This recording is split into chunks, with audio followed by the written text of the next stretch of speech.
Crypto products and NFTs are unregulated and can be highly risky. There may be no regulatory recourse for any loss from such transactions.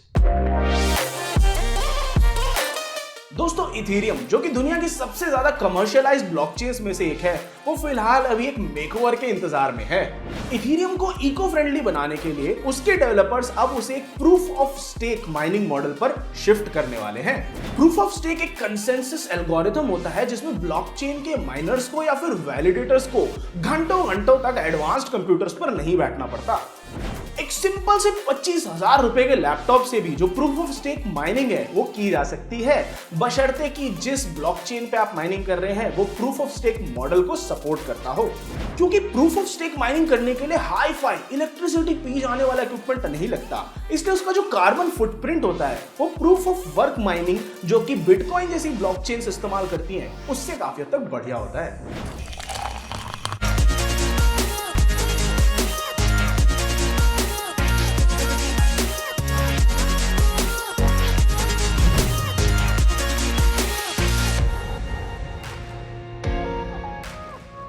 नमस्कार मित्रों, मैं हूं आपका दोस्त आयतनाज और आज के क्रिप्टो अनफिल्टर्ड के इस एपिसोड में हम बात करने वाले हैं प्रूफ ऑफ स्टेक माइनिंग के बारे में और डिटेल में।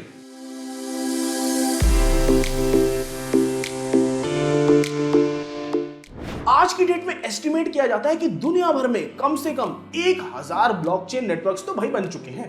प्रूफ ऑफ स्टेक ब्लॉकचेन्स जो है वो माइनर्स को या वैलिडेटर्स को उसी ब्लॉकचेन पे जो नेटिव कॉइन्स हैं उनको स्टेक करके उसी पे हो रही ट्रांजैक्शंस को वैलिडेट करने की पावर देती है।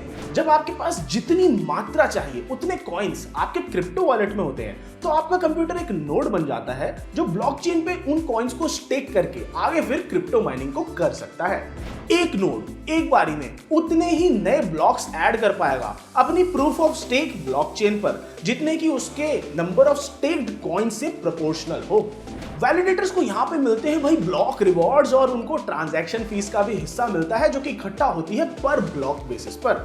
जहां बिटकॉइन अपने हाई पावर कंज्यूमिंग और high maintenance proof of work model की वजह से बदनाम हुआ पड़ा है, वहीं कई ब्लॉकचेन्स जैसे कि Tezos, Avalanche, Cardano, Polygon, Solana और पोल्काडॉट ग्रीन ब्लॉकचेन्स के टैग से अब इंडस्ट्रियल प्रेफरेंस बन रही हैं।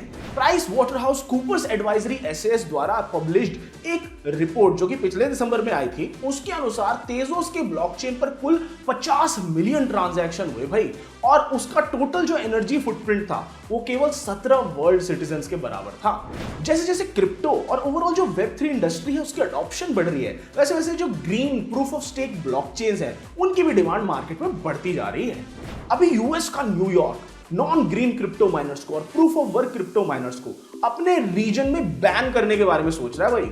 फिलहाल इंफ्रास्ट्रक्चर की कमी होने की वजह से इंडिया में क्रिप्टो माइनिंग का उतना तगड़ा सीन तो नहीं बन रहा है, पर तेजोस इंडिया और पॉलीगन जैसे प्रोडक्ट्स इंडिया में ग्रीन ब्लॉकचेन का बेस बना रहे हैं।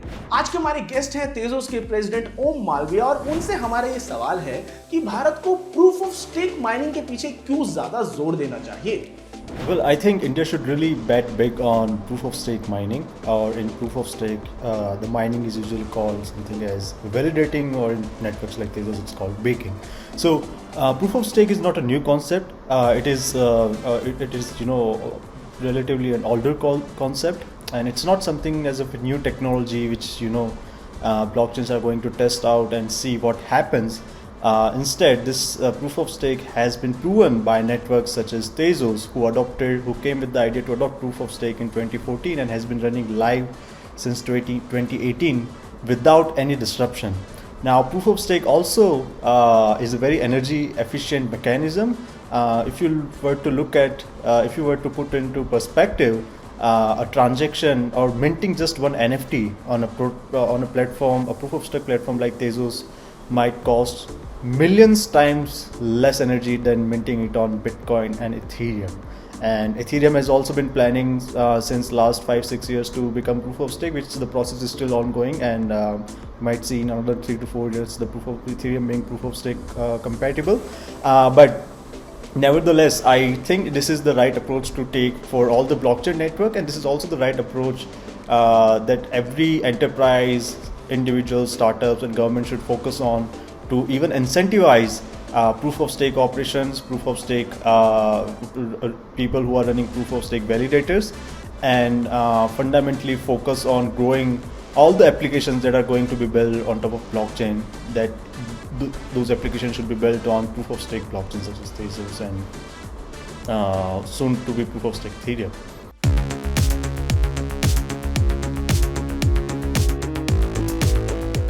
आइए देखते हैं कुछ अन्य महत्वपूर्ण बदलावों की ओर जिनसे क्रिप्टो की जगत पर काफी प्रभाव पड़ा है पिछले कुछ दिनों में। पिछले कुछ दिनों में क्रिप्टो की मार्केट लो होने के बावजूद जो इंडस्ट्री है उसने काफी ज्यादा इन्वेस्टमेंट बटोरा। बाइनेंस के 2 एक्स ऑफिशियल्स ने $100 मिलियन का एक फंड ओपन किया जो कि वो मेटावर्स में और क्रिप्टो अडॉप्शन प्रोजेक्ट्स के अंदर लगाना चाह रहे हैं।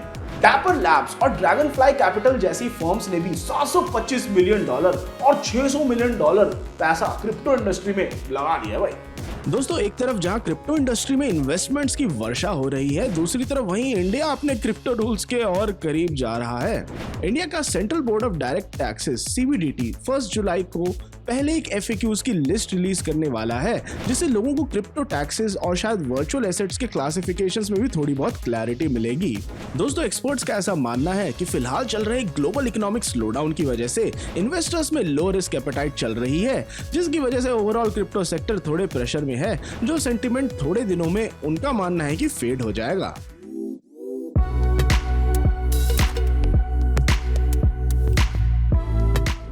इस हफ्ते भी सारे क्रिप्टो करेंसीज ने एक बहुत ही रेंज बाउंड मूवमेंट दिखाया। जहां बिटकॉइन $31,000 के मार्क के अराउंड रहा, वहीं इथेरियम भी $2,000 के अराउंड ही रह पाया। डोजकॉइन और शिबा इन्होंने थोड़े बहुत प्रॉफिट्स देखे, पर उनके ओवरऑल वैल्यू में ज्यादा अंतर नहीं आया। वहीं कुछ दिनों टेथर, USD कॉइन और बाइनेंस USD जैसे स्टेबल कॉइन्स ने छोटे मोटे प्रॉफिट्स देखे और कुछ दिनों स्टेबल कॉइन्स ने थोड़े बहुत लॉसेस भी सफर करे। और इस हफ्ते क्रिप्टो मार्केट की वैल्यूएशन रही कुछ $1.28 ट्रिलियन के अराउंड।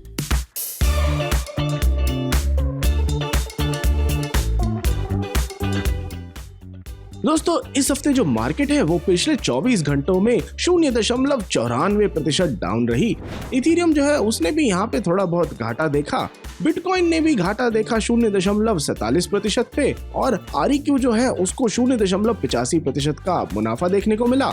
सबसे ज्यादा गेन किया बैंड प्रोटोकॉल ने 19.26%। अगर आप शुरुआत करना चाहते हैं अपने क्रिप्टो की सफर की, जानना चाहते हैं क्रिप्टो के बारे में थोड़ा और, या फिर आप ट्रेड करना चाहते हैं क्रिप्टो में, तो आज ही डाउनलोड कीजिए कॉइनस्विच ऐप को, जिसका लिंक हमने डिस्क्रिप्शन में नीचे दे रखा है। तो दोस्तों, क्रिप्टो अनफिल्टर्ड के एपिसोड के लिए इतना ही। आशा करता हूं आपको सब कुछ समझ में आया होगा और आपको ये बात जरूर समझ में आई होगी कि proof of stake mining proof of work mining से कितनी बेहतर हो सकती है। अगर आपको कुछ नहीं समझ में आया तो नीचे कमेंट्स में जरूर बताइए और मैं आपसे मिलता हूं अगली वीडियो में। Crypto products and NFTs are unregulated and can be highly risky. There may be no regulatory recourse for any loss from such transactions.